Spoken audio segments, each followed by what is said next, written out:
Yes, hello everybody. Yes, hello everybody. Yes,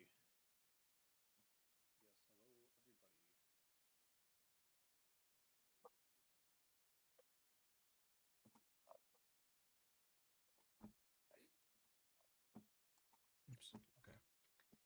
All right. So everyone that's here, apologies on my end. I have a problem with my microphone right now. I'm not sure what's going on, but hopefully Tim can do a majority of the chatting today while we discuss the newest community update.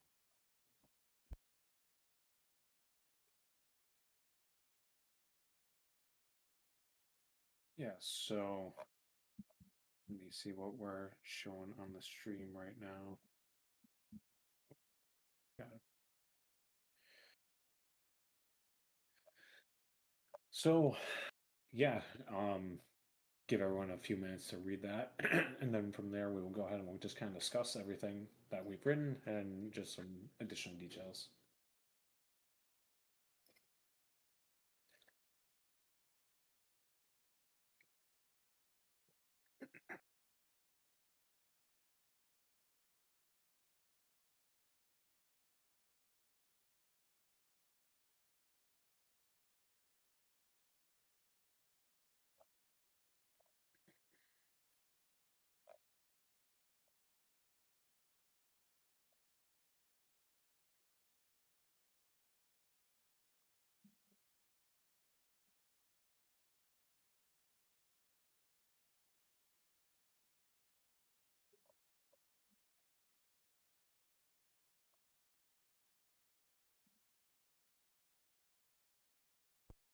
There we go. No longer password protected. My bad. All right, everybody. I've just posted Community Update 1.9 for everybody in the community server to take a look at. That is the last major community update from us this year. Tim, is there anything else you wanted to say to kind of contextualize this update while we hop in? So with this update, one of the things that a few updates ago we did is we showed off the Kobolds, and with that one, the one that we were really showing off the most was the Aquas, which is the equivalent of the Blues for people who played Overlord. And now we wanted to go with one of the ones that you're going to be encountering first, with that being the Drakus. Um, and with those, again, kind of similar to how they were in Overlord, those are kind of our frontliners, our brutes, where they're going to be doing a lot of the heavy lifting for your party. So make sure that you keep them well equipped, and they will do you tons of favors of keeping all your other kobolds alive throughout the game, just by being that nice beefy front wall that everyone loves to have.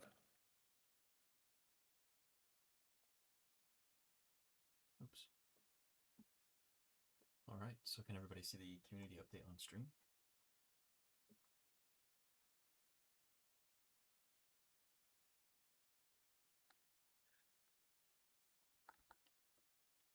I suppose what I will do is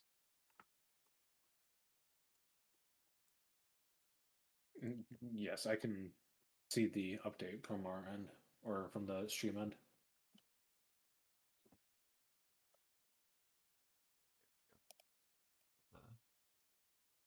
missteps here. There we go.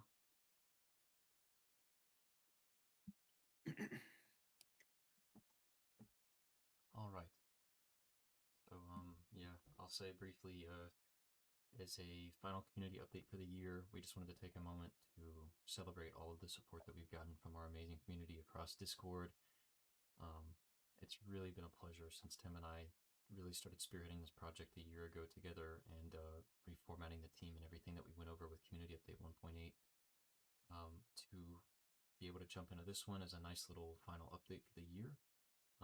We said it before in a previous community update, but the team is going to be taking a break over the holiday season, as most studios do, just so that they can kind of relax and, enjoy the holiday season without stressing about just trying to reach another community update or make some significant progress at that time. So um, we're gonna celebrate them during that time, and yeah, we're really just very grateful that everybody's kind of stuck around for the past year for development through thick and thin, seen our progress in the game, and are excited to see more next year. And we've grown so much too.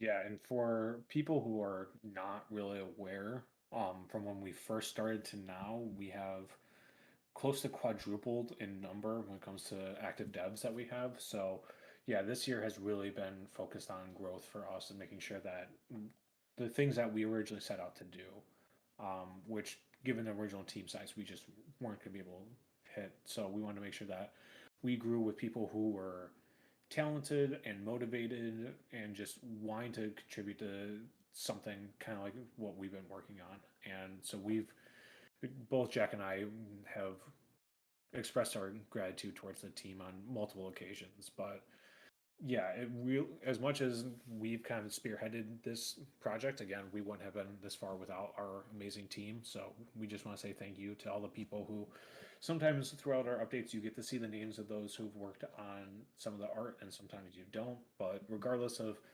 how uh, much you get to see of each of our team member, we still want to take this time to properly thank them. Absolutely, yeah. And so, for anybody who's reading but is tuned in on the stream, these uh these tags here where I say you can check out the other community updates, that works. Same thing with community update 1.1. That'll take you back to kind of reminisce back for March's community update. Very nicely here at the end of December or at the end of the year, we've got community update 1.9 as a little teaser for what you can imagine update 2.0 to be next year in January. Uh, we spoke a bit about in community update 1.8 our plans for next year leading up to the crowdfunding campaign and the release of the demo. We're really happy, like we've said, for everybody who's stuck around, but it's only going to get better next year as we really start to double down on our marketing. Our team really gets into the efficient pipeline for pushing out assets, and as we hit that road heading towards the demo's release. But I do think we want to diverge here for a moment. As a little announcement, we kind of soft launched our studio throughout the year. We said we'd make a bigger deal out of it, and then we just chose not to as we focused on the project. But um, this is our official studio website, so I'll go ahead and transition us over to take a look at that very quickly.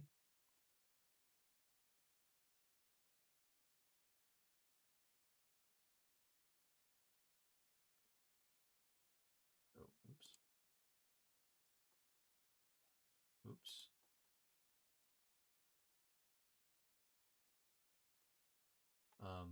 Yeah, let's see here.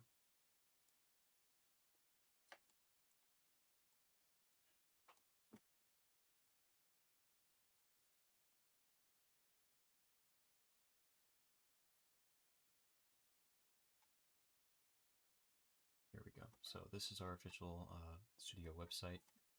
Um, Very thankful for everyone who stuck around. Please explore this. We've got career tabs open up for anybody who's interested in signing up for the team. We've gotten a lot of interest through the Discord that we've harbored, so that's awesome.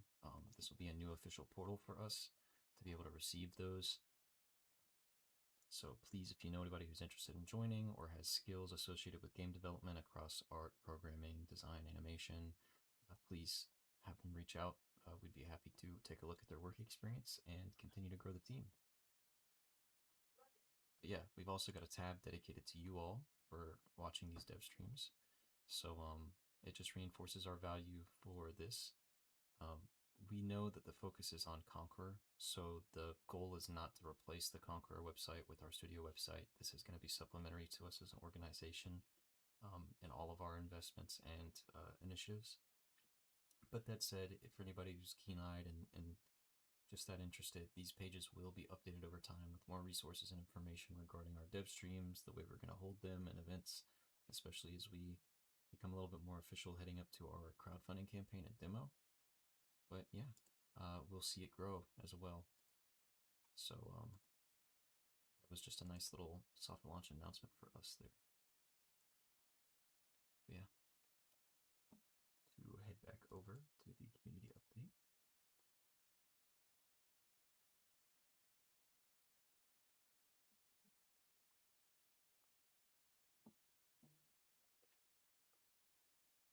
So yeah, as Jack said, um, just as a year wrap up, again, we're still continuing strong to make sure that we can get this out by our summer deadline that we had to renegotiate or readjust to. And again, within our consistent releases of community updates, we've really just been trying to push forward. So, uh, yeah, one of the big things, like I was saying earlier, is the Drakus, where you guys can go ahead and see the difference, even from one of the older updates between the Aquas and the Drakus, how there's a physical difference along with the color differences. Because uh, one of the things with a game like ours, while we like to have the color differences, just because, again, for a lot of games like this, having that quick uh, differential appearance matters, but also needing to change them a bit more physically, because we understand that, especially with more modern day, we get a lot more gamers just in who are struggling with some sort of impairment, whether it be like visual and color blindness or whether it be like auditorial.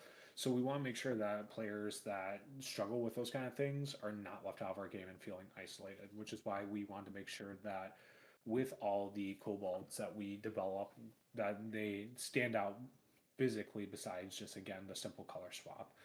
Um, and as you explore our community, or yeah, the community update for this one, you can go ahead and see the transition from colorless to in color. You can also see kind of the rough turnaround that we had, and see its transition from just a 2D concept all the way up to a 3D model that has been textured. So yeah, the development from our art team about getting this render out so fast and in such detail has been something that we've greatly appreciated. Yeah, Will did a fantastic job, lead artist on the team, with both the rough draft of the Drakus based on the information provided, as well as the amazing artwork that he's done to kind of rough that out for our 3D modelers. Turnarounds for anybody outside of game development, common practice for an artist to be able to communicate the shape of the model or the actual character themselves in multiple dimensions without needing a full model. And you'll actually get a teaser here for the model later, where they had received this and Will actually edited his turnaround to use the model skeleton that was there to give them more feedback.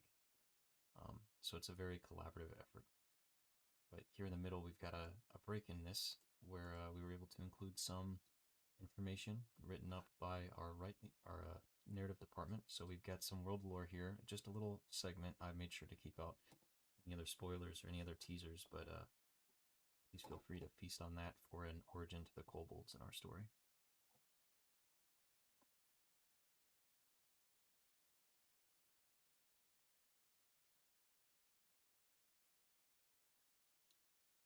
So Tim, tell us a little bit more about the pipeline process from the concept art to the 3D model here that Vlad's created.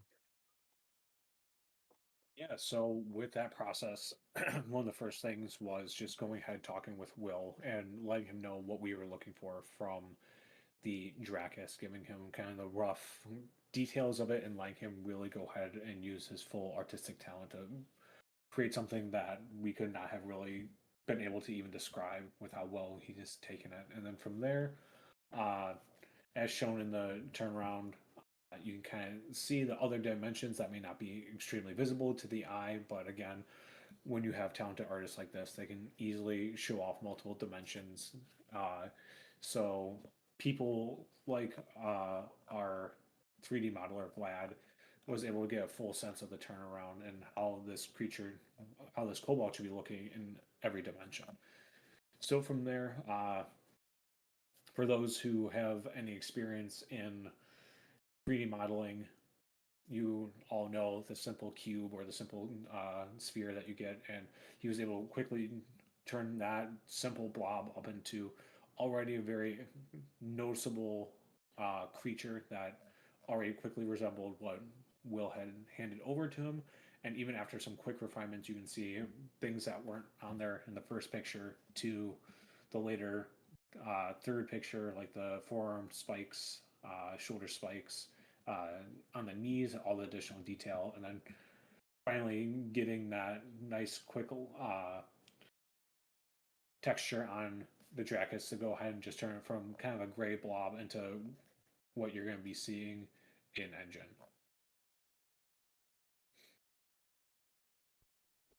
Yeah, just to emphasize a little bit more about what Tim is saying here about these additions, I thought it was very cool whenever I drafted this update so that everybody could kind of see here where the initial concept here featured the kind of like bony protrusions, and I also really like the elevated snout and the way it looks. And it's a real showcase here for the difference between art and models, where Will came up with these concepts as a quick sketch in the concept art. And when Vlad started out, he didn't include the bony protrusions because the concept art wasn't necessarily finished at the time either. But he made this kind of like elevated or separated snout like way more prominent, which I think is really cool. And then later on in this, you can actually see where he added the protrusions in, where they made sense for him on the model. And so it's kind of like a back and forth to where we really got with this cool, like this really nice version here. And here you can kind of see like a rougher texture with the painted texture here, and this one's just a little bit more defined.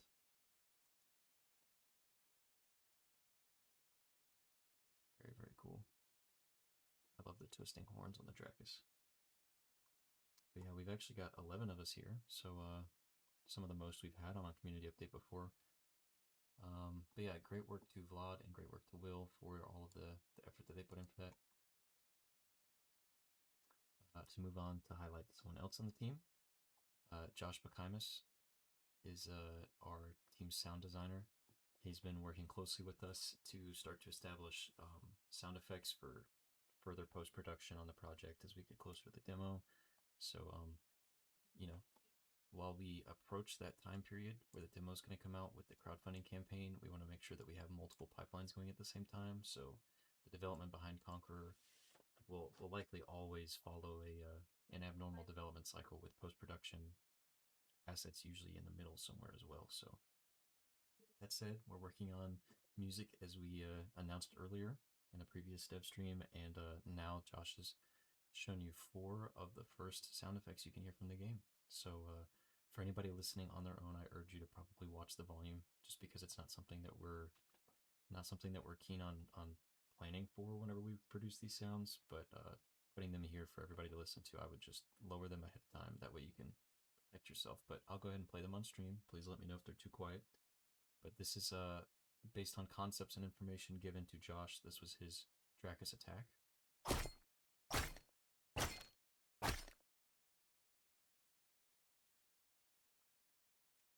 The bulky Drakus footsteps as the largest of the Kobolds.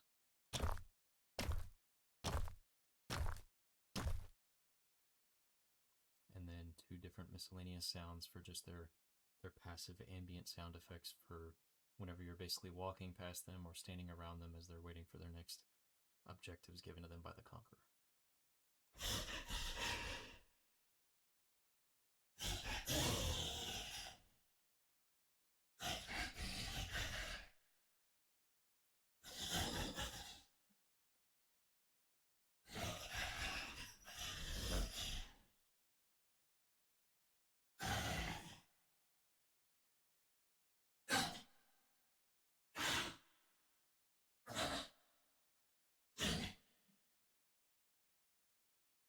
Some nice reverb there, makes you think of the keep and where the kobolds will probably be hanging out in that big expansive keep of ours.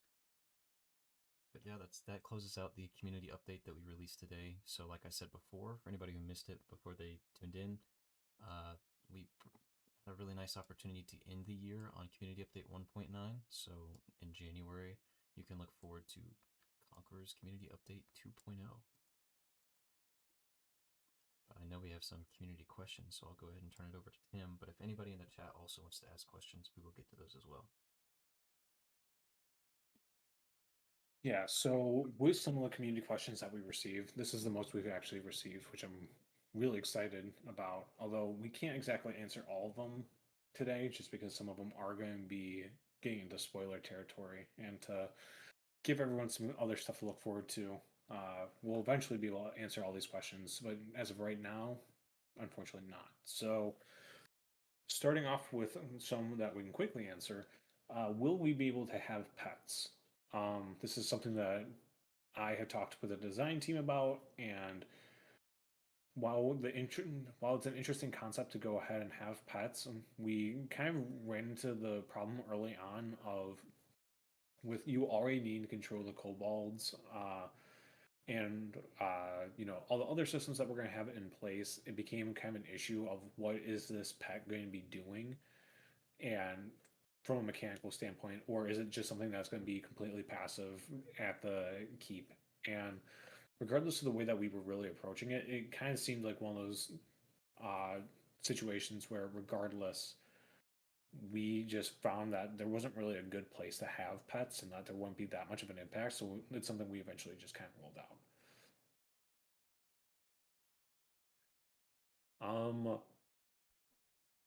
So is green bar reserved for stamina? So the green bar right now is purely a placeholder asset. It's something that as we go further on, we're going to be adjusting. But even for a case of stamina in a strategy game, typically, even if you look at some of the more uh, popular titles, like for instance Dark Souls, where people may not think about it as a strategy game, but there's still strategy in when you're going to be dodging, when you're going to be rolling, stuff like that. So even for any kind of game, there is still some strategy element to having like a stamina mechanic of trying to run out, trying to roll out, how often you're going to be attacking, just versus a complete span.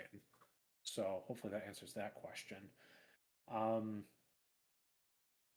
in terms of both mechanics and the spirit of its predecessor, how much inspiration was pulled from Overlord and in what areas? So when we first started off, the idea was extremely different, where there was a whole bunch of concepts that were thrown out there that, in theory, could be interesting, but as I kind of had to go over and read through a lot of it, it was something that was something asked of a AAA studio, and that's just not something we have the resources for. So we had to scale a lot of things back. So from that process of scaling things back, we very much went to what is Overlord, what mechanics work, what mechanics don't work, and what mechanics are missing. So a lot of it was pulled from Overlord and just seeing what we need to go ahead and change to make a more enjoyable game, especially in this modern age, because there's a lot of differences from what a player may find entertaining or passable at 2007 when Overlord originally released versus what is something that gamers are going to be looking to enjoy in the late 2020s. So some things that we're going to be keeping, of course, the Kobold minion mechanic. Again, same thing with it being a fantasy game, so magic systems are in place, melee systems are in place. Puzzles are still going to be in place. The big difference is that we want to be a bit more fleshed out when it comes to all these different types of systems, especially like I just mentioned. There's a big difference within 20 years of game development, how much things have grown, and what is counts as passable and what does not. So overall, a lot of it is just pushing the boundaries of not only what our predecessor did, but also similar games of this kind of genre or this kind of niche area of controlling, groups of creatures, like for example Pikmin. Just seeing kind of what those games did. Again, where they failed, where they succeeded, where there's still room to grow, and going from there. How long is the game going to be? That is a question that can definitely, or yeah, that question can definitely be answered at different points of development, depending on how things change throughout development. Based on what kind of puzzles we have, what kind of objectives we want to have, stuff like that. Although I will say right now we're looking somewhere in the range of a 10 to 15 hour campaign. Uh, Again, that can still fluctuate as we, as a development team, kind of see what are areas of weakness and what areas we find that we just want to be spent more fleshed out. And that's also something that we've been discussing about with the crowdfunding campaign. Is we don't want to make any promises for what the actual um, crowdfunding goals will be, but clearly, if it's got to be focused on development, it will. One of the first concepts that we had was to help determine how long we could spend developing the narrative of the game and how many different factions and parts of the world we could include based on the success of the crowdfunding campaign, because more success means more game to be made, and so that's just, it's natural to the process. Then the last question that we can go ahead and answer on stream right now is the question of management of evil domains and rebuilding elements and just kind of customization in that kind of respect. With the idea of like a management, one of the big issues that we run into is how interactive is that system? Where sure the player can stand the throne menacingly, but some of the mechanics that we've seen from games like Fable 3 or Overlord 2, it's just one of those very yes or no situations, and for the most part, it's stuff that looking through most people's feedback, besides the handful of people who've enjoyed those games who want that very specific feeling, more often than not, it's something that is kind of seen as a throwaway, or even worse, as something that detracts because it's not actively adding a lot of things. So at this current time, it's not something that we actively have planned for there to be any sort of management of evil domains.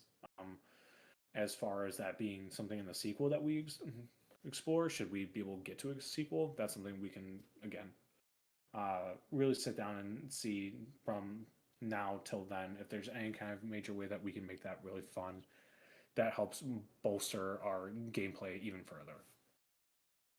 As for the idea of rebuilding or modifying the keep, that is something that, as we kind of gone on, we've realized that with a game like ours, there's not a lot of room for customization, just because of the fact that should we start getting into really in-depth, customization of armor and stuff like that, we're running into the problem of what actually matters and what is just kind of bloat. And it's one of those things where, again, most of the armor customization, while it's an interesting concept, tends to be a lot bloat, and it puts a lot more strain on our artists. So we haven't really wanted to go into customization that way. But as for rebuilding and modifying a keep, that is something that, especially for those on our team who've kind of played Overlord, it's a nice, simple way of also giving you a reason to come back to the keep. It's just to go ahead and make those upgrades and really make it feel like it's your own.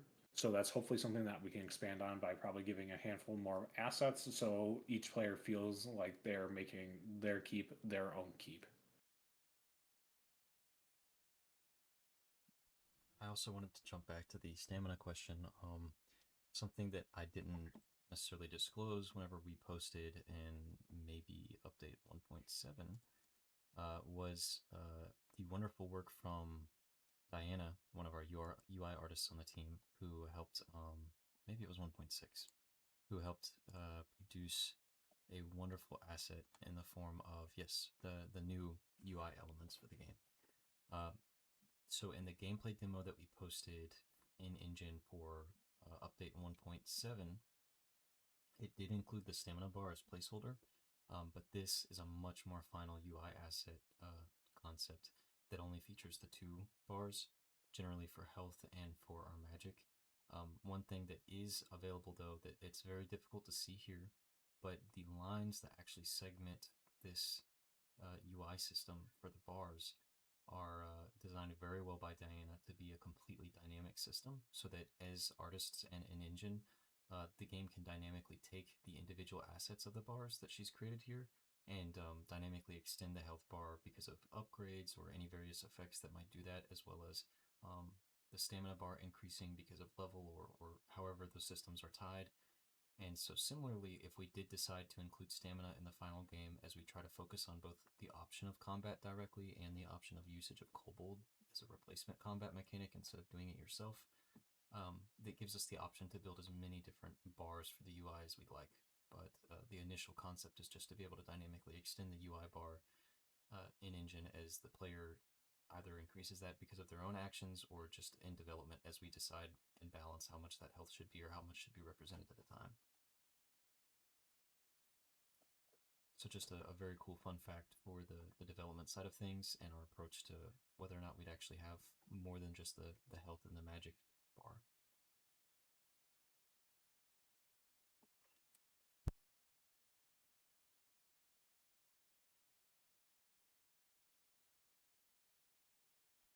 And while we got through a lot of the community questions that were asked beforehand, are there any currently in chat that people want to ask?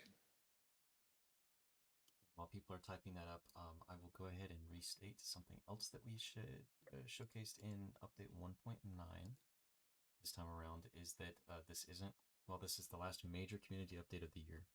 Keep an eye out on our socials, especially the YouTube channel. We will be probably uploading some very small, much more specific showcased community development logs. So just some video logs of things like art, concept art time lapses, and we're also working with the team to see who wants to have their work showcased. So it'll be very dynamic to whether or not they would like their work showcased or what pace they want to show off their backlog. But we've got plenty of stuff that we wanted to just sprinkle in throughout December as we head into our big year next year. So this isn't the last possible piece of content this year for Conqueror, and we may very well announce a community live stream at some point, depending on Tim and I's schedule, which we've been transparent about being kind of, very, very fluid for the time that we have to be able to dedicate to these community live streams. Um, but yeah, this is the last major update of the year, but please keep a lookout on the website and the YouTube for any other smaller updates.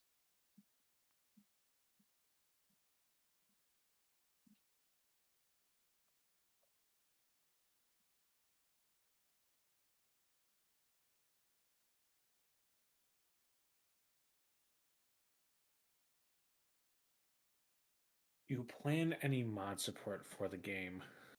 So, mod support is a very interesting thing because of the fact that you need to have so much open source tied to the game.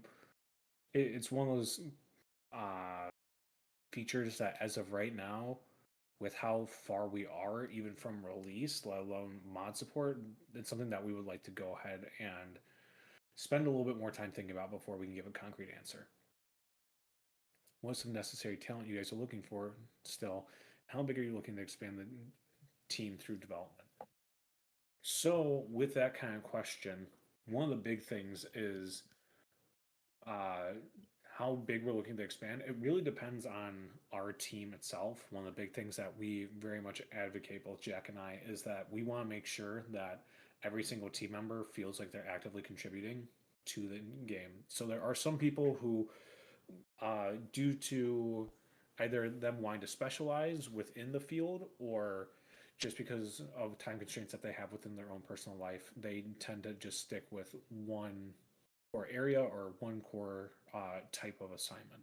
While some other team members, either because they want to be more multifaceted or they come from a solo dev background, or just because they're looking to really just expand their toolkit as much as they can, are always looking to go ahead and further their tools by, becoming cross trained and by learning how to operate in different departments. So it's one of those things where we really want to respect people's growth. And so the size is really going to be dependent on what we need and where people want to grow and where we realize that we just need more help. So currently some of the areas that we are looking for support in is programming, art, especially for people who are either concept artists or for people who are looking to get into 3D character modeling, stuff like that. And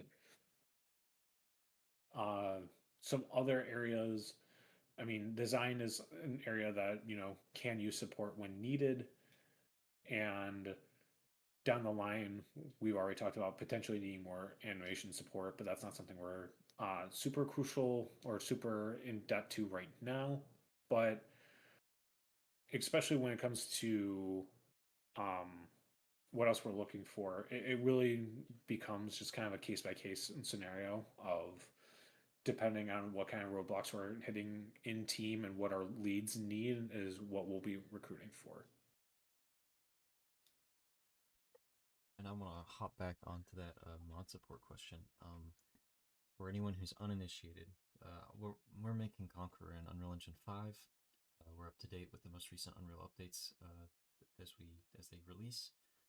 Something that we'll see a lot across the whole industry, and for anybody who's paying attention, they'll see this too, is that many studios that previously host mod support, just like Tim said, it requires a significant level of open source, which just means they have to plan ahead of time for the community to have access to files and information within the game's files that aren't revealing or reveal too much, or have a pathway to the source code where they can affect every other purchaser of the product. But because we're making the game in Unreal, it means it's very accessible and approachable to other people already.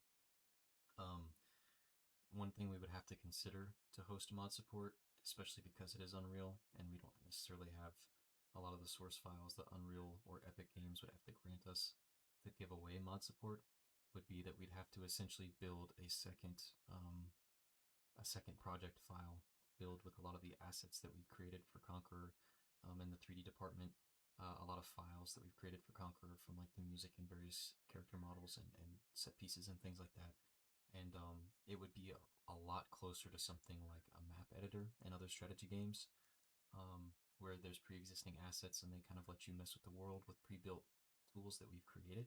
But those things aren't just necessarily readily available for Unreal, so there's something we'd have to make ourselves.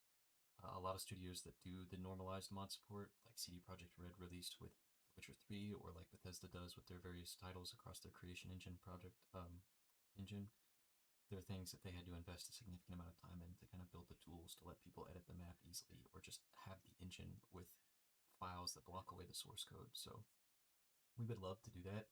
Largely, though, just because the game will be in Unreal, I think it'll be a lot more accessible for people as long as we leave it a little bit accessible for them to make their own content. But yeah, it's just not so easy that we can give away every file for the game like some other studios do, just because it's not our engine. Just like CD Projekt Red had their own engine for Witcher 3, and Bethesda had their own engine for all of their titles. So it's just not a privilege that we have using Unreal Engine from Epic Games to just kind of hand away some of the source that they've given us to make mod compatibility so easily. But because it isn't an engine that's accessible to everyone for free, that means that hopefully, as long as we leave some things accessible, they can kind of easily port some content in there. And so we hope to facilitate that in any way, either through community support or just advertising those things that people kind of have free willpower to make that type of content, and then for us to support it in that way. But it'll ultimately come down to what decisions we have to make in development now.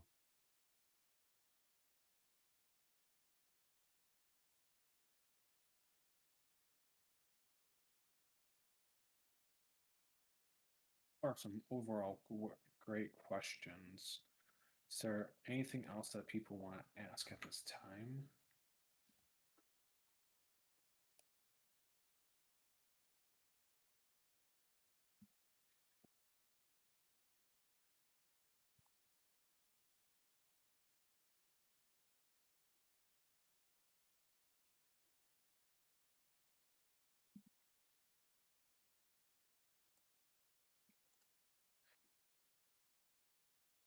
And if we don't have any more questions, we'll wrap up in a few minutes, probably at the hour, to make it nice and easy for everybody.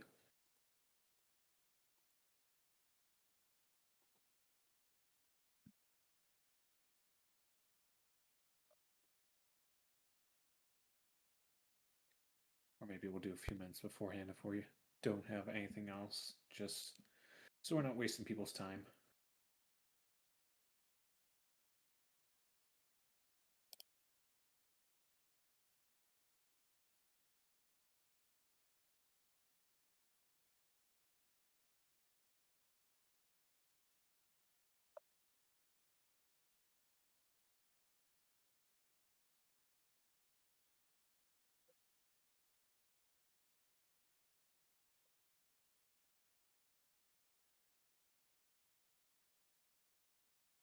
All right, then, yeah, if there's nothing else, we appreciate everyone who was able to make the stream, even if they weren't able to stay for the entire stream.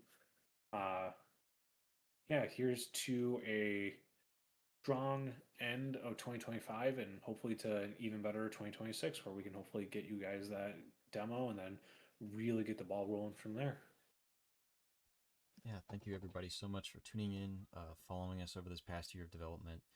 We've seen so much support in the Discord, and even people popping in saying that they've hopped in from the old Discord and that they were excited to catch back up on the project. So thanks for the questions. Thanks for tuning in.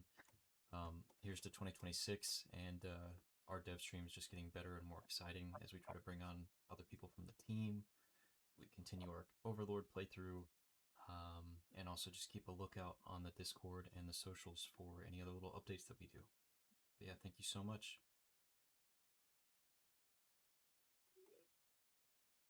All right, well, we will see you all next time.